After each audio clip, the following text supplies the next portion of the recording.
Hey everyone, welcome to week 3. I wanted to let you know that I've received a few questions about signing up for the simulation, so I want to start right away with that. I checked the student view of Blackboard, and it doesn't look like yet that they've activated the group sign up. It's usually in the left nav bar, so where you see your grades, your assignments, your discussions. There's usually an option for like simulation group or group sign up or something like that, and I haven't seen it. So unless you've received communication that I didn't see that instructed you how to do that, I don't think the groups have been formed yet. But correct me if I'm wrong. So I sent a note tonight to Dr. Bernadine to ask her basically, can you confirm that this functionality has been turned on and that it's been communicated to students on how they're supposed to do it? Um, so yeah, it's not the best communication, but like I just wanted to acknowledge that. And so if one or more of you has been able to actually sign up for a group and you figured out how to do it, please send me an internal message because I don't see any mechanism for that in the system as of yet. Um, so assuming that nobody's been able to sign up for a simulation group yet, just hang tight and I'll let you know as soon as I hear from Dr. Bernadine when that functionality is turned on and when we're good to go. Again, the simulation doesn't start until next week, so it's not mission critical that you do it like right away, so don't worry about it. But I would say a good thing is if you haven't already, a good thing to do would be to start sending messages to each other within the group if you want to be in a group of, say, like 3 students, 3 or 4, like I mentioned in my earlier video.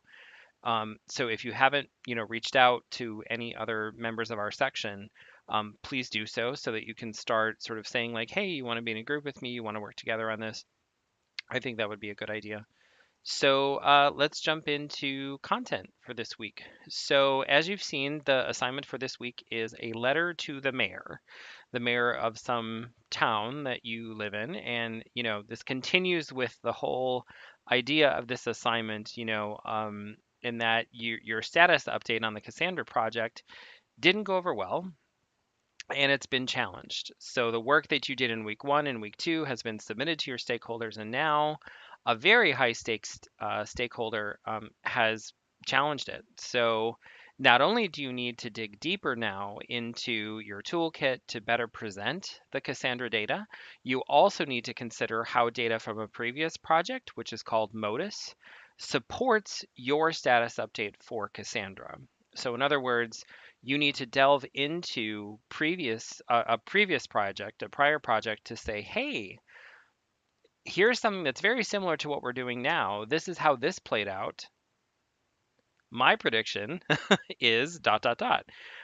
So it's kind of a twofold way of presenting data to a high stakes stakeholder. You're not just speculating about current project data, you are actually looking objectively at a similar project previously and trying to weave that all into a cogent brief argument or position to a high stakes executive.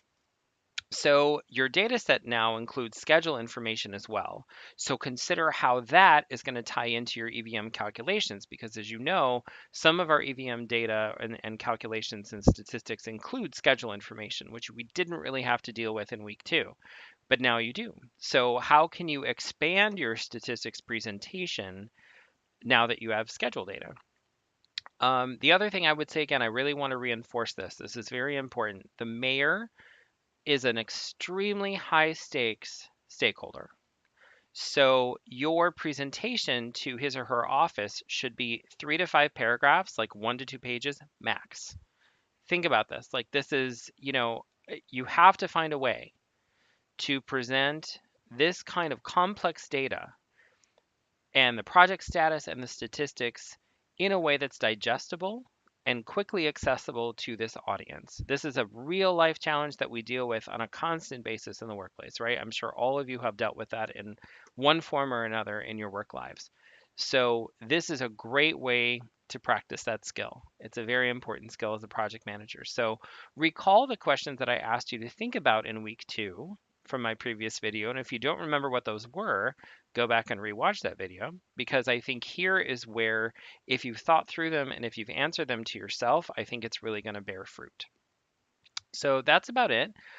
There's no, again, hard and fast rule about the length of this presentation and about what's a right or a wrong. Again, I'm evaluating what you choose to talk about and the way you present the data. Those are really the big things. And as when I sit down and grade this week's assignment, I will be putting myself in the shoes of a senior executive, of a mayor type person. And if I read, say, like 3 sentences into your presentation, I'm like, nope, I already don't care. That's not good. So you've got to think of a way to hook me in, draw me in. Don't overwhelm me with too much. Get right to the nitty gritty, get to the point. Think about what it is you want to say. Make it attractive in terms of its presentation so that it's eye catching and it draws me in. But don't overwhelm me with too much nitty gritty because as a mayor or high stakes executive, I'm not in the weeds like you are, but I still need to be kept abreast of any issues and what your recommendations might be based on your comparison of the prior project's data with this project's data. So think about all of that. This is again, it's such an important skill as a project manager that to remember you're not always presenting to the same audience. You're presenting to a whole range of audiences, people with extremely deep subject matter expertise like yourself, all the way up to people who have never maybe heard of some of the things you're even talking about. And yet, because of the way the organization is structured, they are somehow responsible for managing that unit. So you have to find a way to connect with that audience, present it cogently and briefly and in a way that is digestible and usable and actionable for them. So this is really where, if that's a strength of yours, where you can shine. And if it's a skill you're working on, give it your best shot. This is really the week for you to practice that skill and for you to flex those muscles. So that's it. Best of luck and reach out if you have any questions.